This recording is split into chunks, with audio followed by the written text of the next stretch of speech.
Mesdames et messieurs, nous sommes ravis de vous retrouver pour cette session d'information de 13h30 sur Téléthéâtre. Très bon après-midi à tous.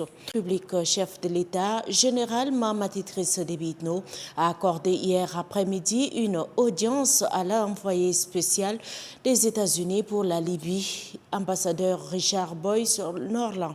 La résolution de la crise libyenne conformément aux dernières résolutions de l'ONU et les propositions des pays limitrophes à explorer pour le retour de la paix en Libye ont constitué l'essentiel des discussions. Il faut noter que le gouvernement américain apporte son soutien aux efforts déployés pour la Libye en appui avec ses partenaires pour former un gouvernement de large ouverture en vue de sécuriser le pays avec l'ambassadeur américain.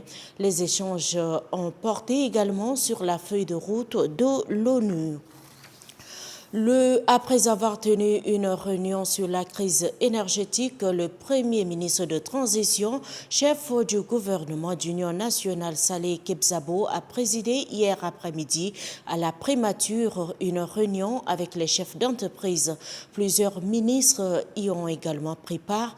Au centre de cette réunion, les conséquences de la crise énergétique connaît le pays et qui devient intenable pour les entreprises. La rencontre avec les acteurs impliqués dans la gestion des entreprises vise à échanger autour de cette question afin de trouver des solutions et leur permettre d'exercer les activités dans de bonnes conditions.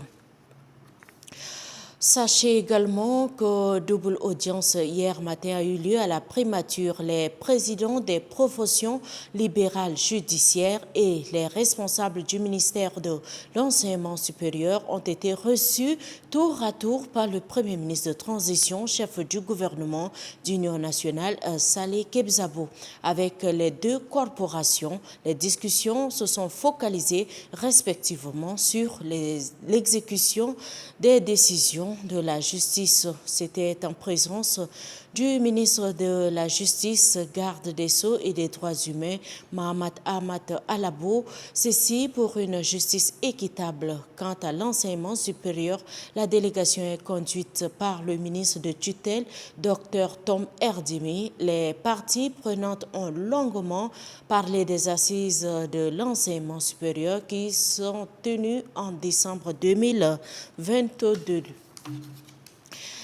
Et puis élevé au rang et appellation du général d'armée Daoud Yahya Brahim, ministre des Armées, des anciens combattants et victimes de guerre, a offert hier un buffet dans un hôtel de la place aux membres du gouvernement, aux diplomates, aux représentants des institutions accréditées, aux généraux, officiers et sous-officiers. C'était pour témoigner sa reconnaissance au président de transition, général Mahamat Idriss Déby Itno, pour cette distinction honorifique.